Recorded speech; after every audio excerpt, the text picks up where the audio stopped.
Hello and welcome sa Kung Ano Man 'To. And para sa episode na 'to, we're gonna talk about long distance relationships. Ayan na, February na.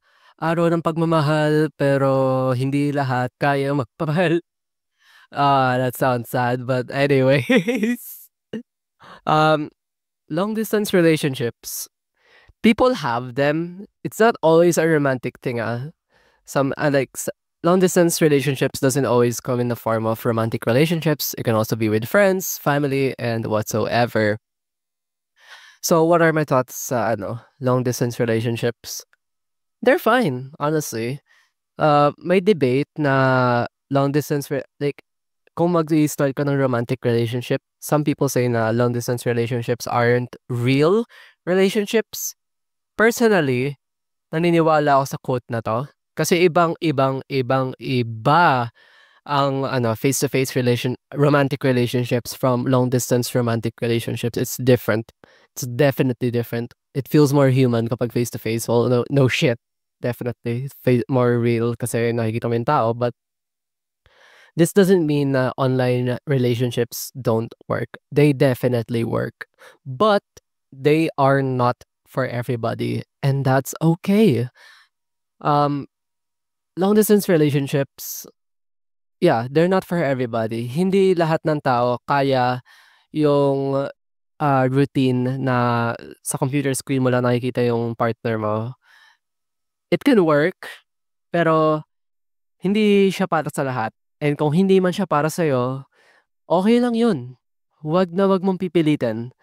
Kasi, is it really a relationship? Kung pilit yung relationship, di ba?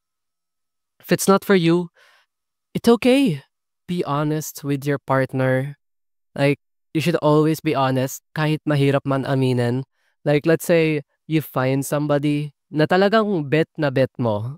Like, as in, all the green flags, everything that you've ever wanted in a relationship, nasa kanya na. Pero like, kung alam mo sa sarili mo na hindi mo kayang mag-LDR, you should be honest with the person. Pero if you want to try, 100% go for it. Pero, try, okay? Try lang. Don't go in with with this heavy expectation na like, I have to make it work. I mean, everybody will, of course, iisipin mo rin yun kasi you love the person and you want to make it work kasi you love the person eh. But if you shouldn't go in with that expectation kasi okay lang kung hindi mag-work. Kaya mo nga itatry eh, para makita kung mag-work eh. At kung hindi man mag-work, okay lang yun. So, ayun na nga. Napansin niyo rin ba na most of the time, kapag naghahanap ka ng partner, for some reason, like yung mga people around you, they're okay naman. And kung swerte ka, tapos nahanap mo yung matino na harap-harapan and talagang napaka-okay nila, God bless you, you're blessed. Pero napansin niyo ba na kapag, ano, for some reason, almost almost always, yung matino, laging LDR. Laging malayo. Pero wala, ganun talaga. It's like the universe giving you the middle finger. It's like the universe giving you the like, ha, ito may matino oh. Gawin nga nating LDR. Ha ha ha ha. It's so evil, but wala, ganun talaga. So, ayun, LDR. How do you sustain a long distance relationship? Well, number one is definitely keep it consistent. Well, naniniwala ako na in order to sustain any kind of relationship, kailangan laging may 3 C's. As in, tatlong letter C. Yung first letter C is consistency. Yung second letter C is commitment. And yung third letter C is clarity. You need all three of these in order to keep a healthy relationship, whether that be a romantic relationship, a parental relationship, or a friendly relationship. You need all three C's if you want it to last and if you want it to be healthy. More on that on another episode of kung ano man 'to. Pero for now, let's focus on long distance relationships. Sa panahon ngayon, worth it ba ang long distance relationship? Para sa akin, definitely worth it. As long as, number one, kaya mo at saka willing kang i-try, go for it. And another reason is pagka may deadline. Para sa akin, I don't think magiging worth it ang LDR kung walang deadline. Anong deadline? What do you mean by that, Nash?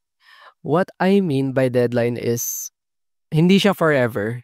Hindi yung habang buhay kayo nasa screen nag-uusap-usap. Like, there will, like, alam yung dalawa na there will come a time na magiging magkasama kayo. Like, for example, like for example, for 2 years lang kayong LDR and then after that, pwede na kayo mag face-to-face. Or the most common scenario na pinagdaanan ko rin, which is yung sa like let's say, you have to move out for college, tapos for 4 years lang kayo, 4 or 3 years lang kayong mag-LDR, and then after that, pwede na kayo mag face-to-face ulit. Like, you guys can see each other ulit, maybe move in together, or be in the same town as each other again. Ayun, kapag may deadline yung yung LDR, it's definitely worth it kung worth it para sa'yo yung tao. And ayun, those are my two conditions that make an LDR relationship worth it. Number one, if alam mong kaya mo or if willing kang i-try. Number two is if may deadline.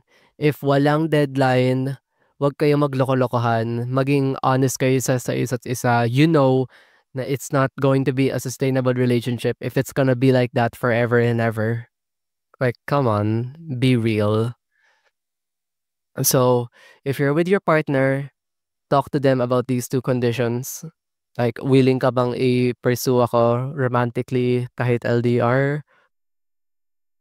And are you, like, if ipapursue ba natin, kailan yung deadline nito? Like, when will we be together na harap-harapan? Strategize and plan with your partner. Kasi mahirap pagka, you jump into it na wala kayong planong magkita ng harap-harapan. Kasi mahirap yung ganun. Kasi it's hard to build a relationship off of the internet without being around the person kasi it's different talaga pagka harap-harapan. I have to say, long distance relationship, have a higher chance of working if nagkaroon na kayo ng time na magkasama ng harap-harapan. Like, let's say, you guys spent like a year or two together and then magta-transition kayo into a long distance relationship. Yeah, kaya. Kasi nakasama mo na tong taong to eh. Kaya you know what's waiting for you pagka magkikita kayo harap-harapan. Pero if not, it can definitely still work. Pero it's a lot more, like, the chances of it working out is a lot more higher kasi if you know what's waiting for you on the other side kapag nag-transition na kayo into a face-to-face relationship, it's definitely going to help you guys stay together for longer. So those are my conditions for a long distance relationship. So ayun na. Alam mo na kung ano yung mga dapat mong malaman before entering a relationship. Paano kapag nasa relationship ka na long distance? How do you sustain it? Paano mo siya ipaglalast? I've been around many friends na LDR yung setup nila. Some, hirap na hirap. Definitely hirap na hirap. Like, Jesus Christ. And for some, it's okay. Happy sila, nagwo-work, and that's great. So how do you make it work? Number one, na-mention ko kanina sa 3-letter C's, stay consistent. Consistently, update them. Pero depende to from person to person. Maybe your partner is always busy. Talk to them kung ano yung mag-work na setup para sa inyong dalawa. Maybe you guys should just talk 2 times a week. Or maybe in the weekends. Or kung kaya nyo naman, go for it every day. kung gusto nyo, if you guys feel comfortable, like, if prefer ng dalawang araw-araw nag-uusap, go. Kayo naman yun eh. Pero, as long as, nasusustain nyo yung mga responsibilities nyo while you're having this relationship, ha? It's not advisable na magpabaya para lang sa tao. It's not great. Kasi if they do love you, they would understand and care na mas higher, they would understand na may mas matataas na priorities kaysa sa kanila. Like, that's such a green flag. Like, if your partner understands na hindi sila yung number one priority and okay lang yun sa kanila, green flag. Kasi in reality, ganun talaga. Hindi number one priority ang romantic partner mo. Lalo na pagka hindi pa kayo kasal or dating pa lang or lalo na pagka nasa talking stage pa lang. Yes. Like, may mga tao dyan na talking stage pa lang gusto nila number one priority na sila. Which, I mean, kung okay lang sa inyong dalawa, relationship nyo naman yan, sino ako para sabihin na huwag kayo maging ganyan, go, you do you. Pero generally, I don't recommend going for that type of setup kasi it's not healthy. It's not. Kasi simula pa lang, ang laki na ng demands, paano pa kung official na, and you need some time for yourself. Imposibleng wala.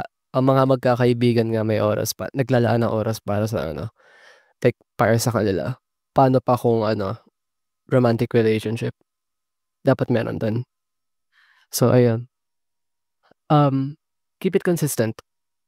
What I mean by that is, kung nag-agree kayo sa 2 times a week na nag-uusap, edi 2 times a week kayo mag-uusap.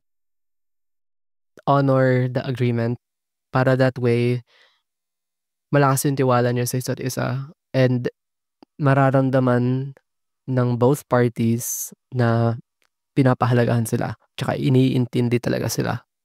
That's how it should be. Don't be in a relationship where you don't feel loved. And it's also amazing to ask your partner from time to time, hey, do you feel loved? Do you feel like na iniintindi ka? Dapat ganun. Keep it consistent. Tell them about your day. Like, consistently tell them about things that happen throughout your day para maramdaman nila na kapag may balita, sila yung una mong pinupuntahan. Kasi mahal mo sila. Tsaka gusto mo sila yung unang nakakaalam tungkol sa mga shit sa buhay mo para maramdaman nila may tiwala ka sa kanila. Para maramdaman nila na you care. So keep it consistent because consistency builds trust and trust builds consistency. It's the foundation of a strong relationship, whether that be romantic, parental, or whatever it may be. Another one is interact as much as you can. Hindi lang yung puro chat or vid calls. You can also watch movies together, do your assignments together. Depende na yun sa boundaries nyo, kung saan kayo comfortable. Pero definitely try to get them as involved as they can be sa everyday life mo. Para the relationship can feel as human as possible. Para the relationship can feel as natural as it can be. Para it can feel as if it's an actual relationship, and that's great. I'm not saying na online relationships aren't actual relationships, but what I mean is para it feels like as if they're actually there. And that's great. It would be great kung example, you tell your parents about them, and if nasa gala man or whatever, syempre, don't be that person na lagi na lang nasa phone nila kahit yung oras na nilaan mo is para sa family or para sa sarili mo or para sa friends mo. Syempre, dapat may boundaries, ha? Don't be that person na lagi na lang tutok sa cellphone nila. Kasi if you do that, you're less of, you're starting to be like, it feels as if you're not a person anymore. It feels as if you're just that guy in a relationship. Don't be that guy. Don't be that person. be the person that's an actual person that just so happens to have a relationship. To those people kasi, like, it gets tiring kasi lagi ka nakatutok sa cellphone mo. Like, if you keep it like that, there will come a time where things get repetitive and it just feels as if it's stagnant. That's because it is. Lagi ka nakatutok sa cellphone, hindi mo na nag-grow hindi ka na nag-grow as a person. Hindi mo na nabalikan yung hobbies mo, interests, ayun. So another technique to maintaining a long distance relationship is boundaries. Definitely, dapat naglalaan kayo ng oras para sa iba't ibang bagay. Hindi lahat ng oras napapadpad sa partner mo. Maganda kung meron ka ring oras para sa sarili mo. Like, alone time, kumbaga me time, napaka-crucial niyan. And I swear, if you're with a partner that understands na kailangan mong ng me time, tsaka binibigyan ka ng oras para sa sarili mo, oh my God, green plug. Green plug. Green motherfucking flag. So, ayun. Boundaries. Have some me time. Mutual respect. Like, if your partner respects your boundaries, like, I don't know if I want to talk about this, but let's not. Yeah. I was gonna delve into topics of ano like the sexual side of LDR relationships. I was gonna delve into that, pero I'm not quite sure if I wanna talk about it. So I won't. If I'm not totally 100% comfortable about talking a topic, I won't. So ayun, boundaries then about dun ha. Like if your partner is not comfortable doing something for you, don't force them. And if they do force you, establish boundaries. So like, hey, hindi tama. Like, hindi ako komportable sa if you cross this line. And if they persist on going through that boundary, maybe it's time to consider if you're with the right person. So yun, boundaries, set boundaries. Like, sample, kung gusto mong oras lang with family, oras lang with family. If sila ay matino, they would understand. They would. Don't be afraid to set boundaries. Any relationship has boundaries. Even parental relationships have boundaries. So like, hey, hindi ko gusto na masyado yung pinapakialaman yung life ko, ganun, ganun. That's okay. Not everybody has the privilege to say that. Definitely, but establish boundaries. Another technique to technique. Another way to sustain a long distance relationship is ano pa ba? There should be an expiry date. There should be boundaries, consistency, commitment. Ano pa ba? Hala, nabablanko ako. Oh no. Yeah. I think that's pretty much everything. I'm sure na there's a lot more. Depende na lang talaga sa case mo. Pero ayun. Oh, another one. Always be honest with your partner. I think na-mention ko na yan. Like, the same way with boundaries. Like, tell them the things na hindi ka comfortable with. Like, maybe mas prefer mo mag-vid call kaysa sa text. Or maybe mas prefer mo na text lang in the end of the day kung pagod ka. Ganun, ganun. Oh, another technique. Patience. For fuck's sakes, be patient. Please. Don't be, maging patient ka with your partner. Kasi there will come times na talagang hindi kayo mag-agree. Tsaka, ayun, be patient with them. At tsaka know when it's time to have me time. Know when it's time to take a small break. Kasi syempre, as with anything, kahit ano na sobra is masama. And kahit ano na sobra is nakakapagod. And it doesn't mean na pagod sila sa'yo.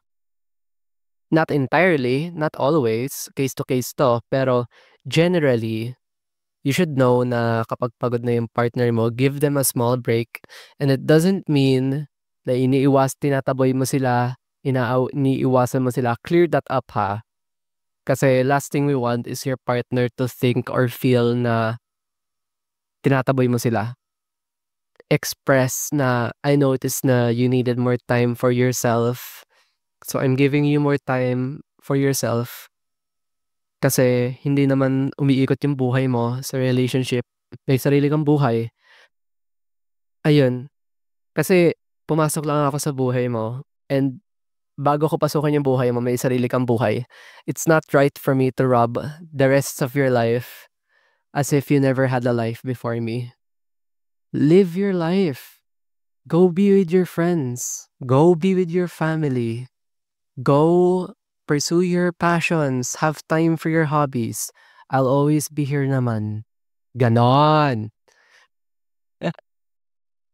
Have time, like give them time and give them patience as much as possible. Ayan. I should also make a podcast episode about when it's time to break up. That's definitely another episode for another time. Pero for now, focus na muna tayo sa LDR.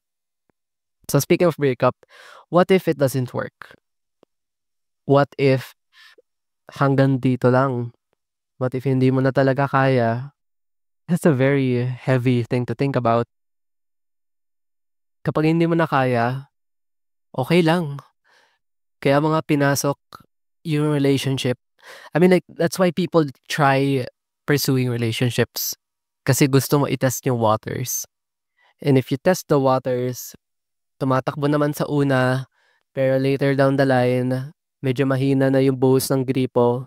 Kung okay lang yun sa'yo and kung umaasa ka pang mas lakas yung buhos ng gripo, go! Fight for it. Subukan mong ayusin yung pipes.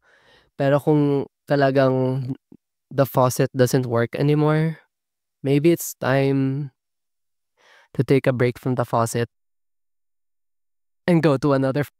No, that's not what I mean. That's a joke. That's a joke. That's a joke. But what I mean is test the waters. That's why you enter the relationship to test the waters. And if the waters don't work, that's okay. At least you tried. Nobody that tests the waters gets disappointed and blames themselves na, hala, kasalanan ko kaya hindi na nagana yung gripo. Baka nasira ko, ganon. No. It just doesn't work. And that's okay. It's just the way it is. Ganon lang talaga yung gripo. Na-try mo na, hindi nag-work.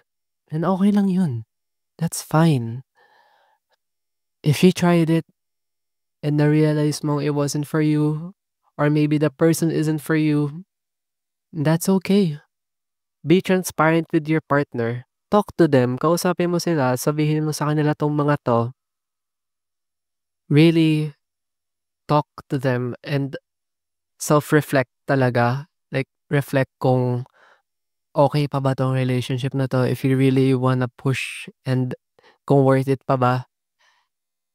I will definitely be making an episode about breakups para kung medyo unsure ka pa kung ano yung gagawin or kung oras na bang makipaghiwalay. Para that way may guide ka. I will definitely be making an episode about that. But, ayun, if long distance relationships don't work, that's okay. At least you tried. Yun yung nasa yung edit ng ng Jopay, yung may mayonnaise, yung try lang natin. If it doesn't work, at least we tried. Tama naman. Kung hindi man mag-work, it's not the end of the world. Pero syempre napakasakit nun, lalo na kung matagal na yung relationship na napakasakit nun. Pero kung alam mo, I mean, alam mo naman na like, ikaw lang yun talaga yung nakakakilala sa sarili mo. And subconsciously, kung alam mong oras na, at okay lang na ganun. Never never force yourself to be in a relationship that doesn't make you feel fulfilled. If it doesn't, you can try to make changes. But if those changes aren't enough, that doesn't mean that your partner, well, sometimes it does mean that your partner wasn't enough. Pero it just means na at this moment, hanggang dito lang sila. At this moment, hanggang dito ka lang. At this moment, hanggang dito lang yung situation nyo. And that's okay. Kasi in the end of the day, at least you tried. So yun lang muna for today's episode. We'll definitely be making more episodes about love because it's such a fun topic to talk about and there's so much to say about it. Pero for now, hanggang dito na lang muna. I hope na enjoy niyo tong podcast episode na to and I hope na na-comfort kayo dito and may napulot kayong aral. Kung di man, it's okay. At least I tried. Pero yun na, do follow the podcast if this is your type of vibe. And do listen to other episodes or whatsoever. And do follow para that way you're notified if I ever post a podcast episode para magkita ulit tayo dito sa kung ano man to. That's all for now. So yeah. Bye-bye. Bye bye bye bye bye bye bye bye bye.